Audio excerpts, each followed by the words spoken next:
Magandang hapon po muli sa lahat ng nakikinig at tumatangkilik ng programang Lingkod Bayan ni Brother Tony Falcon. Magandang hapon po, Luzon, Visayas, Mindanao, na kung saan po napakaganda ng ating bibigyang daan ngayon, kasagutan kung bakit tayo hindi naniniwala na kaya nating pagalingin ng ating sarili sa pamamagitan lang ng ating mga daliring ito. Hindi na po natin kailangan pa na magpaputol ng mga kamay, daliri. Magkaroon po tayo ng sobrang pag-iihi, sobrang extreme na gutom at saka uhaw, unusual na weight loss, yung po tayo namamayat, yung pong irritable tayo, yung maintang ulo po natin, yung pong mata natin malalabo, lumalabo, blurred vision, nagkakaroon po ng mga pantal-pantal, yung mga pasa-pasa, na napakahina pong gumaling, para ka ng vampira, ang kulay mo, talagang anemic ka na, o numbness na ang mga katawan mo, paa mo, numbness na lahat yan, masyadong tumataas yung kiliti mo sa katawan, yung gums mo para ng abo, bumabaho na yan, bladder mo may infection na yan, hindi na makapaglabas ng creatinine, yung ammonia mo sa katawan dumadami, nagiging poison na lahat yan, dahilan sa hindi na stabilize, hindi na nasa normal ang blood sugar mo level, wala na. At ang hatol sa iyo ng doktor, nabubulo ka na, putulan ka ng yung mga parties sa katawan. So mga kaibigan, bakit ang mga tao dito sa ating buong kapaligiran wala pong pag-aaral para masabi na may kagamutan ang lahat ng mga sakit natin sa katawan? Ako po'y na-alerto sapagkat sa medisina po may mga overdose sa paglalaga po ng mga natural na pamamaraan sa alternative medicine. Madalang po ang nakakalam po na pong lalagain. At nakabase na lang po sa mga legal na manufacturer ng mga herbal. Bakit hindi po kayo matuto? Tayo matuto para maniwala po tayo sa sarili natin na pinipitik lang.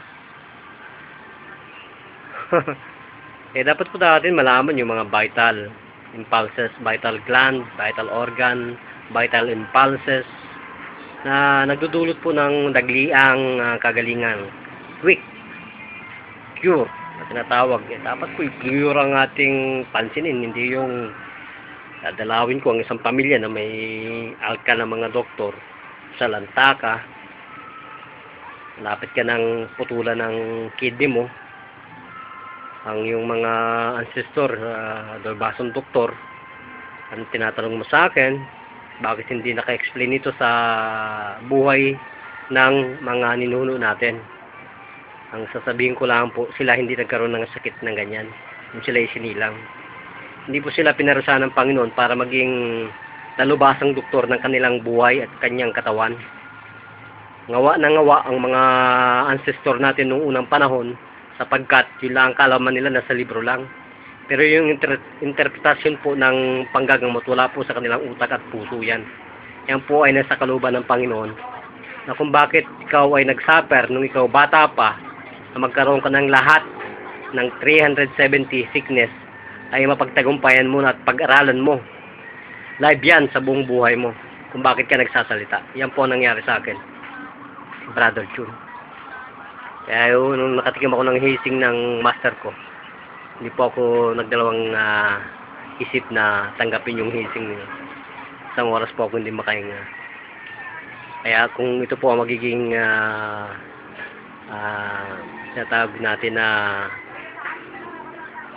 kwalifikasyon para magkaroon ka ng lisensya, mabigat ka.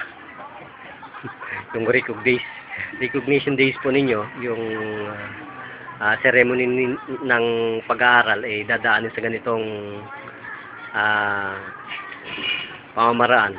Parang isang magnanakaw sa gabi, tulog ka, darating na hindi mo naman alam na parang isang magnanakaw, yung pala tatanggalan ka ng buhay mo tapos ibalik mo. Yun po ang naranasan ko sa master ko. Kaya buhat nun po, lahat na yata ng sakit binigay sa akin ng master ko. Sa akin pong pinag-aralan yan, isa-isa sa kanilang libro. So sa ngayon po ay tatalakayin natin itong diabetes na to. Bakit tayo nagkakaroon ng diabetes? Unang-una po ang mistake ng intellect. Tinatawag po nila na aging process. Sapagkat aging is the mistake of intellect. Hindi po yan na papag-aralan ng kahit na sinong matatalinong dalubhasang doktor. Lahat po, pupunta tayo sa pagtanda.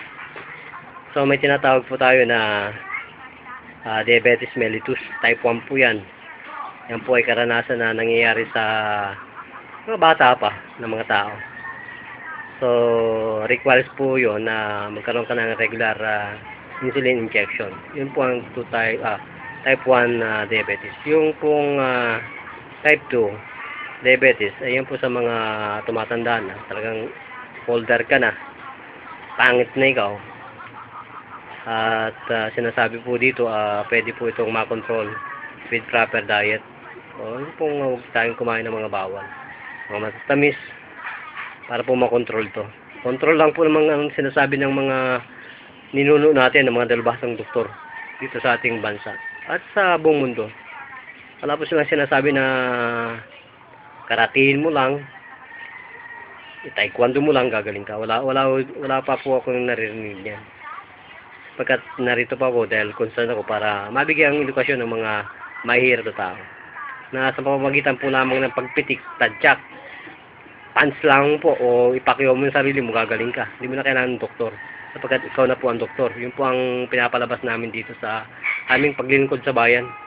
Wala na pong magkakaroon ng heart attack. So, ito pa rin po ang inyong lingkod si Brother Gino. Nagsasabi ng mga testimony ng mga medical treatment. Ito po yung hindi man sa aking nanggaling. Sa Panginoon po ito. Kung hindi ka naniniwala sa Diyos, paano ka nabuhay? Siguro hindi ka sinumpa ng Panginoon, hindi ka sinubok. Ako po, masabi ko sinumpa. Sapagkat po lahat ng sakit na sa akin eh. Kaya po siguro sa pagsubok sa akin ng Panginoon, binigay sa akin yung ganitong katalinuhan po. Pero bago po ito nakuha, talaga namang kahindik-hindik, kalunos-lunos ang aking pinagdaanan. Kaya po, sa ngayon po, nagsasalita ko sa inyong harapan para malaman po ninyo. So, ang type 2 diabetes po, no? Yung sinasabi natin na sira po yun sa mga matanda. So, yung pangilan-ilan po, nangailangan din po sila ng insulin injection. So, magkano po yung injection na yan? 3,000. So, yun po ay nabibigyan po natin ng kasagutan sa inyong sarili. Hindi po yung testimony na binabanggit ko ang dapat yung paniwalaan. Yung theory po, ang dapat yung paniwalaan sa sarili ninyo. Dapat po matuto tayo at kayo po ang concern dito. Hindi po yung sarili ko ang concern ko po dito sa ating pagtatalumpati dito sa lingkod bahay ni Brother Tony Falcon. Kundi kayo po ay magkaroon po ng wisdom, knowledge. Hindi po galing sa university, galing po sa Panginoon.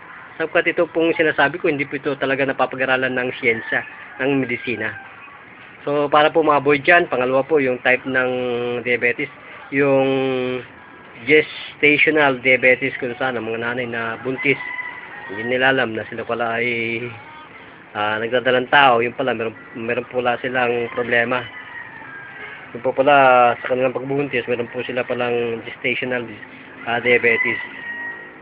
Ayan po yung nangyari sa buwan ng pagbubuntis ng mga babae. So, dahil lang po niyan, kapag po ang nanay na may diabetes na to, hindi po ito na detect ng mga dalubhasang doktor, hindi po nagagamot, doon po na-develop ang tinatawag natin na 2-type diabetes sa mga baby. Kaya po yung mga baby nito ay may tinatawag na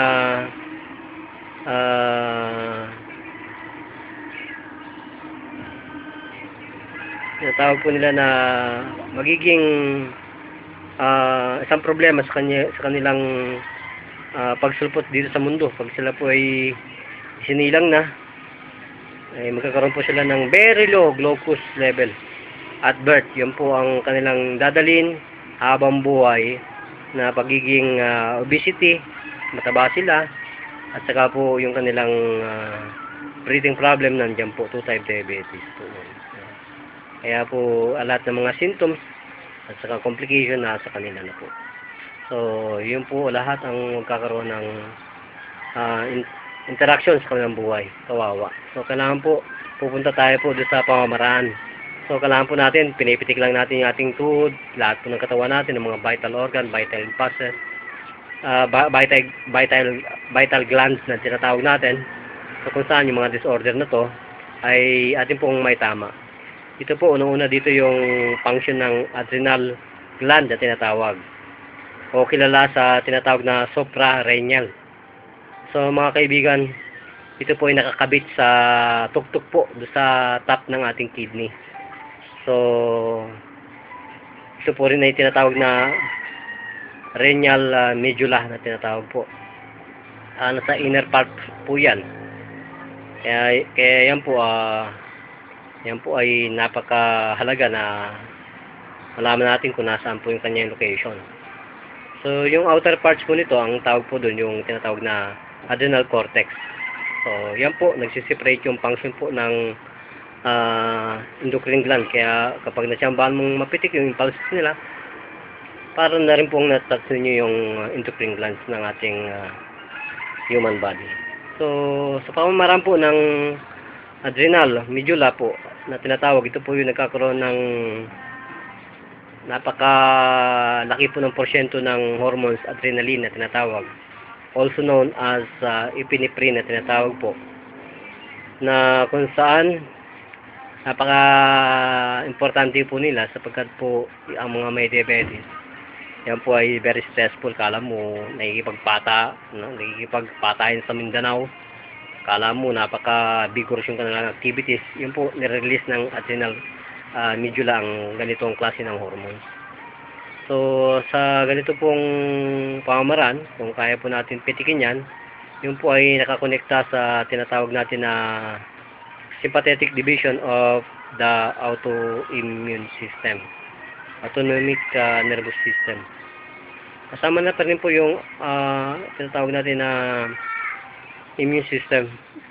Kasi po kung mahina ang immune system natin, ilan pong vital gland yun, yun po yung thymus, yun po yung yung Peyer's patch, yung spleen, pa po yung tonsil.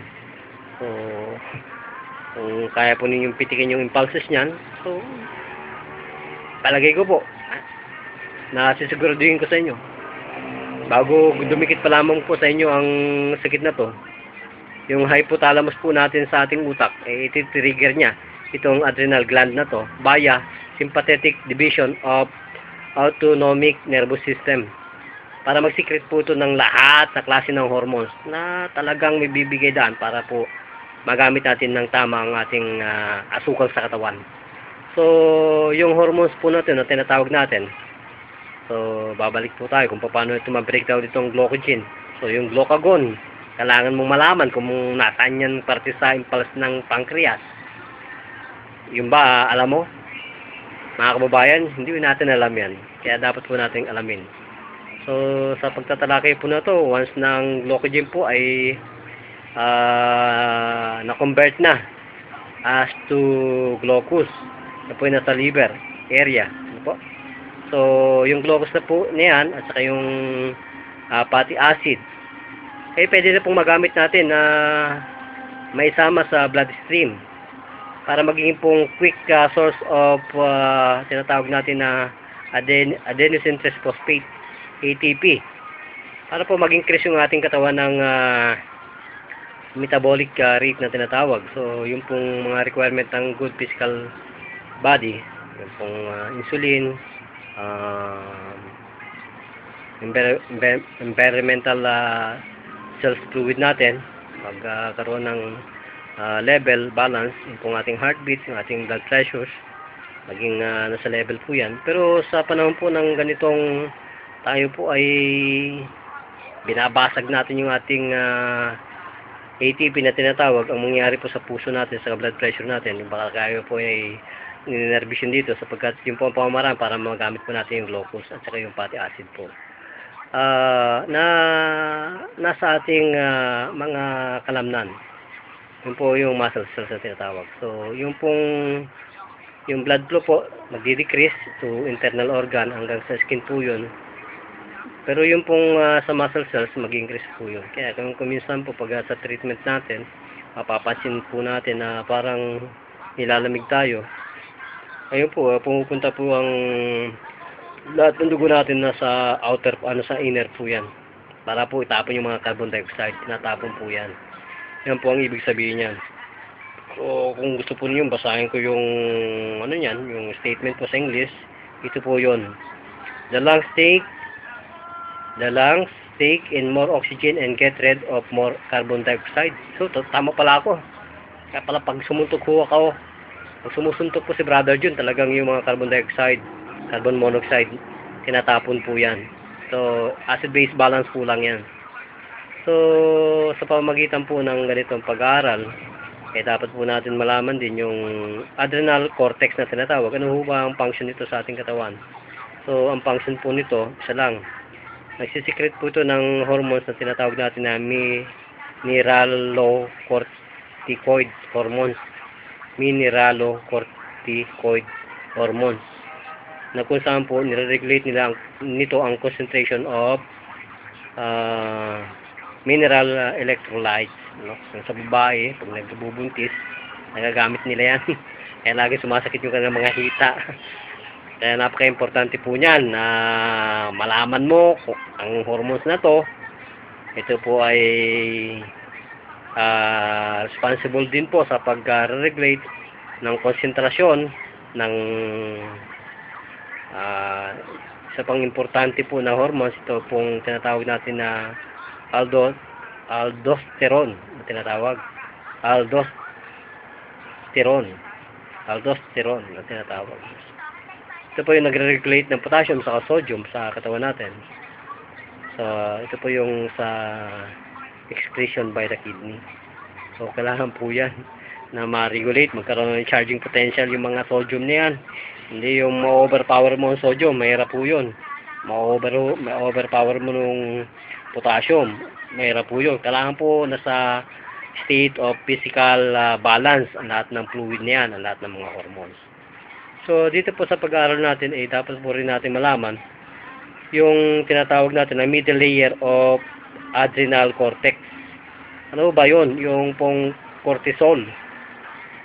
Ito po yung tinatawag na hydrocortisone. Pinaniwalaan po na yung cortisol po na to ay nag-stimulate sa ating liver para ma-synthesize po yung tinatawag na yung glucose from circulating amino acid. Yun po pala ang ibig sabihin. Yung amino acid niya, napaka-importante po yan. Dapat po yung mga adipose tissue ay masunog yan.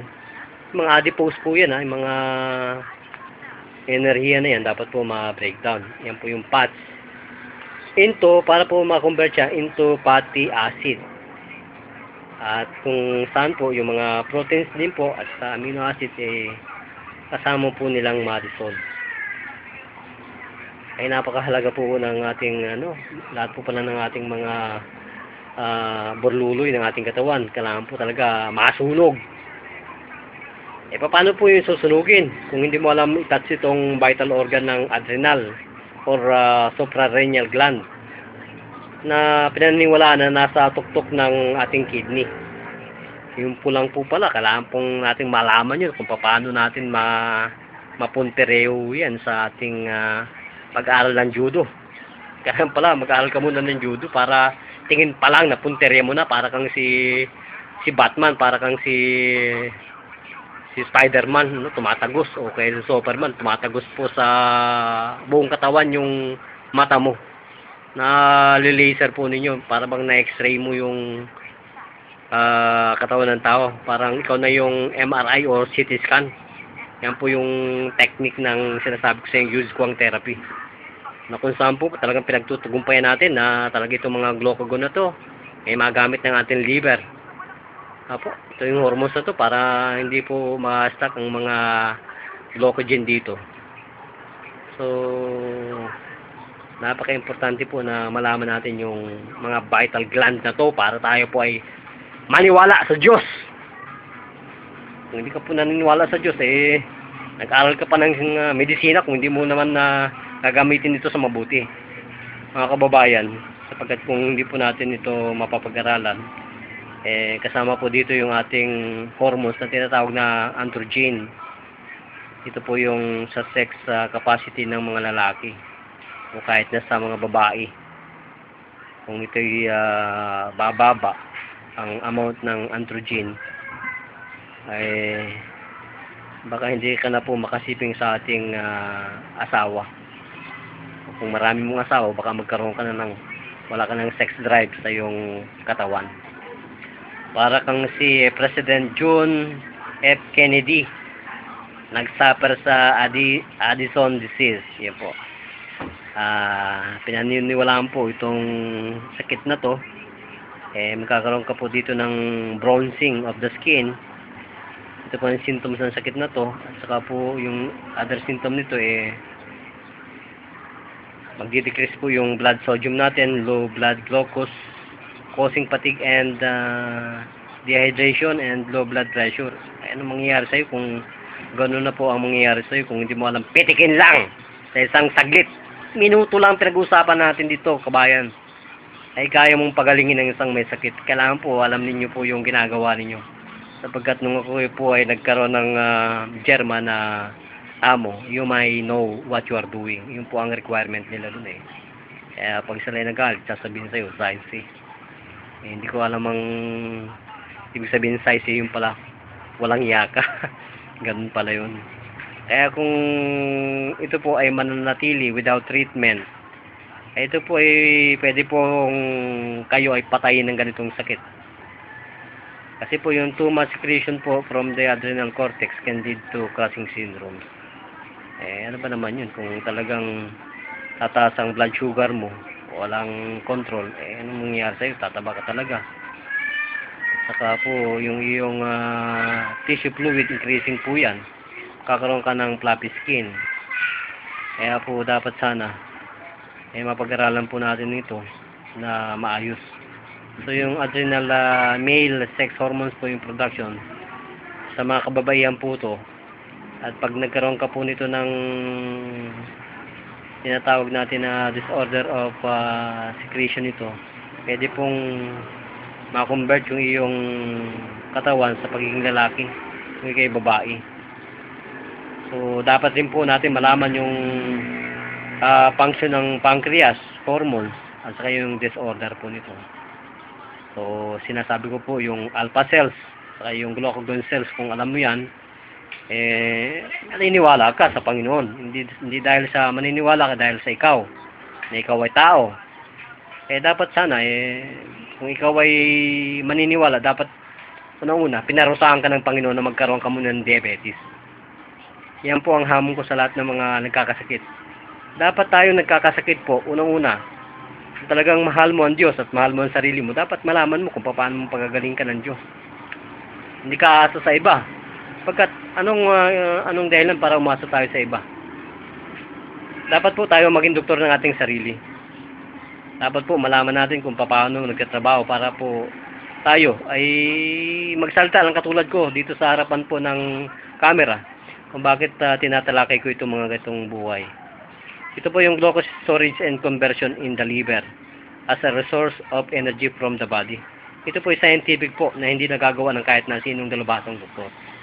Ang ginagawa po nila, sinagsasaksak ng mga insulin. Yun po yung robotic.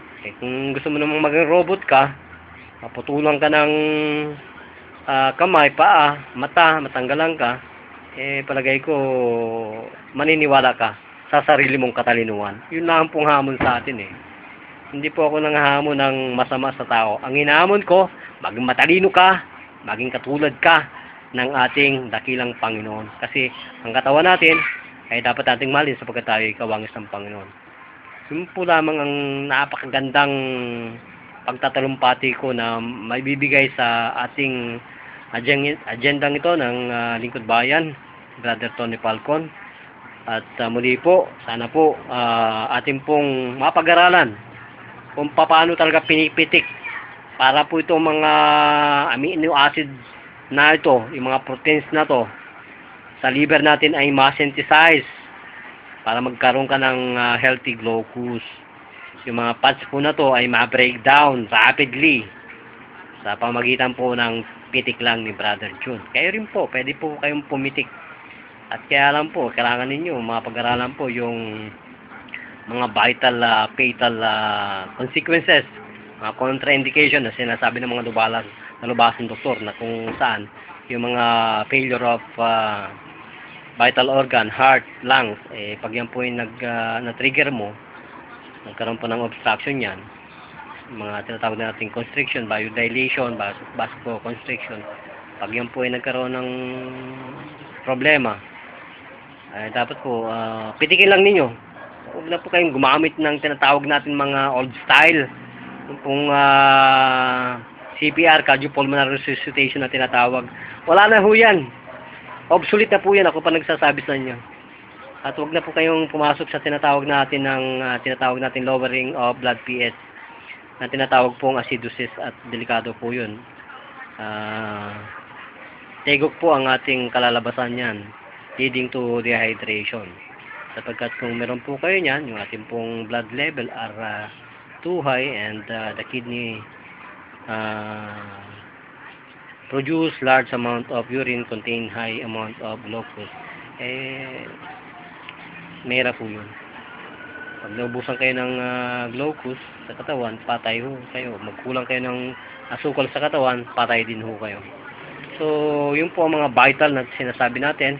Yung pong insufficiency, insulin dependency, and insufficiency of functioning of this vital organ, leading to heart failure, kidney failure. Dapat po yung internal organ natin, mga gland natin, ay pipitikin lang ng 3 ulit. Buhay na po si Juan de la Cruz, hindi mo na kailangan pang uminom pa. Kung nasa bundok ka, paano kung kayo nasa jungle? Dapat po ang pagtuturo po ng natural na medicine, para kang po sinasabi ko sa internet, para kang scout ranger. Muli po, nagpapasalamat ako po si Brother June, nag-ulat. Buhat pa rin po dito sa CBS, DWAD 1088 kHz News AM. Thank you, Master Cruzan. Kung hindi po dahil sa inyo, hindi ko mabubuksan ang ganito pong pananaw para po mapagsilbihan ng sambayan ng Pilipino at buong mundo kung paano sa Yuzhuang therapy, napipitik lang ang lahat ng karamdaman, mabubuhay ka. Kahit na sinasabi nila lumilitang kidney mo, mabubuhay ka.